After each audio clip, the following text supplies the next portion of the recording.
to shoot a kid's dad. This morning, a 6-year-old girl and her parents recovering after they were shot by a neighbor, all because of an errant basketball. Authorities say 24-year-old Robert Singletary grabbed a gun and approached a group of children after the basketball from their street game rolled into his driveway. According to police, William White, the father of 6-year-old Kingsley, noticed Singletary and tried to draw gunfire toward himself to protect the children before being shot in the back. He is still in the hospital. Authorities launching a massive manhunt for Singletary, who remains on the loose. That shooting just one of several causing alarm across the country.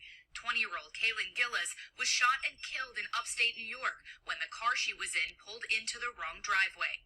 Kevin Monahan, the man who allegedly fired the deadly shot, appearing in court Wednesday, charged with second-degree murder in connection with her death, the judge denying bail. The 65-year-old accused of shooting at a car full of young friends after they say they mistakenly turned into his driveway in a rural area 60 miles from Albany, New York, Saturday evening. Gillis, in the front passenger seat, struck by a single bullet. Kaylin deserves to have her story told. And what a beautiful person she was. And in this grocery store parking lot, just outside of Austin, Peyton Washington, Heather Roth, and 2 other members of the Woodlands Elite Cheer Company were heading home from practice when Roth says she tried to get into a car she thought belonged to her and saw a man inside. I just saw like a black figure in the passenger seat, and I shut the door as fast as I could. She ran back to her friend's car when the man approached her vehicle. And then he just threw his hands up, and then he pulled out a gun. And he just started shooting at all of us. Roth was grazed by a bullet in the gunfire. Washington suffered serious injuries and was taken to the hospital. Police say the suspected gunman, Pedro Rodriguez, is now in custody. Makes you realize what you take for granted pretty quickly that you do every single day when you never expect it to happen to you. Okay, so that's the news clip right there, and I'm actually surprised that they branched off and talked about other stories and they only stayed on this particular one for just a brief period. But as you can see right here, this is the man that they were talking about. His name was Robert Singletary, and that's a picture of the girl that he shot. As you can see on her face, that's where she got shot at.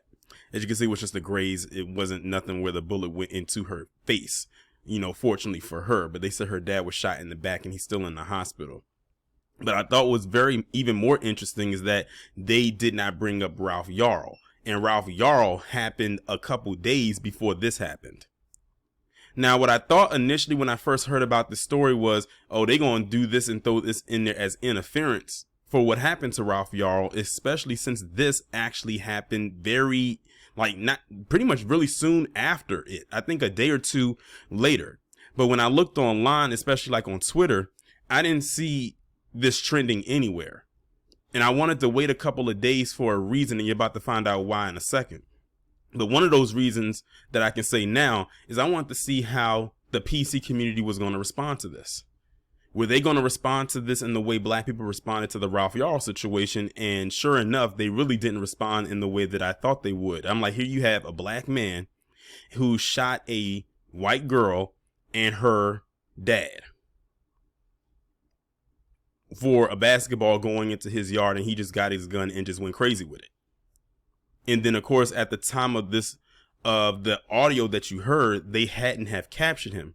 However, fast forward to, I believe yesterday, because I'm recording this on the 22nd of April, they did end up apprehending him. As you can see, this is an article from CNN on April 21st, 2023, which of course was yesterday. Is a suspect who allegedly shot 6-year-old neighbor and her parents in North Carolina has been apprehended in Florida. So this man was fleeing, and he got pretty damn far too, because the distance from North Carolina to Florida is some distance there. And I don't know what part of Florida they caught him in, but I'm gonna go ahead and read from CNN so we can get some more details. It says Robert Louis Singletary, the suspect accused of shooting a 6-year-old neighbor and her parents in North Carolina after a basketball rolled into his yard, was apprehended and is in custody in Hillsborough County, Florida, according to Gaston County, North Carolina. Spokesperson Adam J. Gaub. Jail records show Singletary, age 24, was arrested Thursday afternoon, ending a manhunt in which police described the suspect as armed and dangerous. The suspect turned himself into authorities according to a news release from Gaston County. He did not have any identification on him, was processed by the Hillsborough County Sheriff's Office, and his identity was confirmed just before 7 p.m. He appeared in a Florida courtroom Friday and waived his right to fight extradition, according to a Hillsborough County court spokesperson. It's unclear when Singletary will be extradited to Gaston County. According to several neighbors, the incident began Tuesday when a basketball rolled into Singletary's yard and he yelled at the kids who wanted to retrieve it. One of the kids told his father, who then went to Singletary's house and said something to the effect of, "Stop cussing my kid out. If you got a problem, come to me and we can work it out," according to 3 neighbors. Singletary then walked inside, came out with a gun, and opened fire at the neighbors, wounding a 6-year-old girl and her parents, the neighbors said.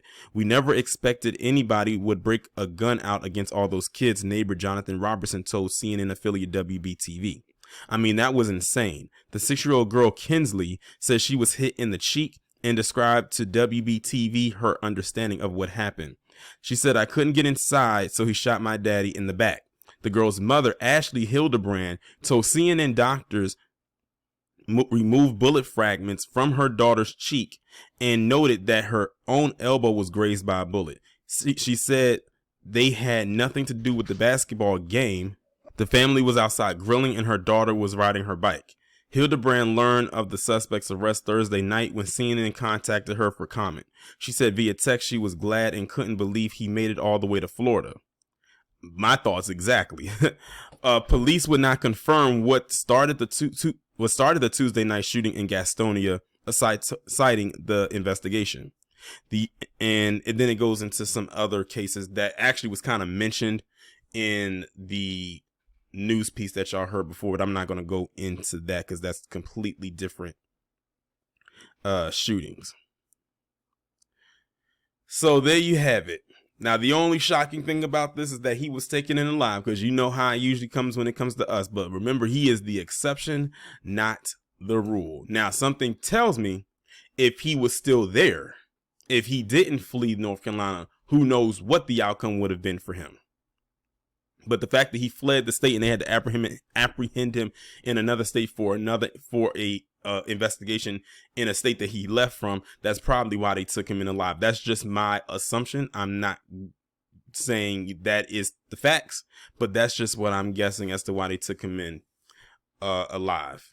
But this is crazy. And then, like, I think what's even crazy is that when they started listing the other stories where stuff like this has been occurring, now it's starting to turn into a almost weekly occurrence where people are literally firing off just because. And you already know what they're going to do. They're going to bring up the thing of, oh, gun control. You know, every time there's a shooting happening of any kind nowadays, whether on a big scale or a small scale, the topic of quote unquote gun control always finds a way to rear its ugly head. And then it's the same song and dance, wash, rinse, and repeat thing. And they're going to continue doing it in this circular conversation over and over again. And it doesn't really get anywhere. It doesn't get anywhere at all, quite honestly. Now, I'm glad they ended up getting this man, because he definitely, without the shadow of a doubt, is definitely unhinged. Like, this guy literally just started popping off for something so minuscule. Okay, a ball went into your yard. That's no reason for you to go and get your gun. Just like when it came to the Ralph Yarl situation, that was no reason for Andrew Lester to go get his gun because the boy rang the doorbell. Or any other stories that we have heard of. I don't know. I don't know if it's the rising paranoia of a lot of people in America nowadays. But notice that a lot of these situations that are happening, the ones who are getting shot or shot at are children. These aren't adults or anyone that looks intimidating. These are children that this is happening to. That's saying a lot. But yeah, y'all tell me what y'all think. I can't wait to see what y'all have to say about this. And if so, let me know. Is this your first time hearing about the story? You know, for my people who live in North Carolina, y'all probably have already heard about this story already. But I can't wait to see what y'all have to say down in the comments.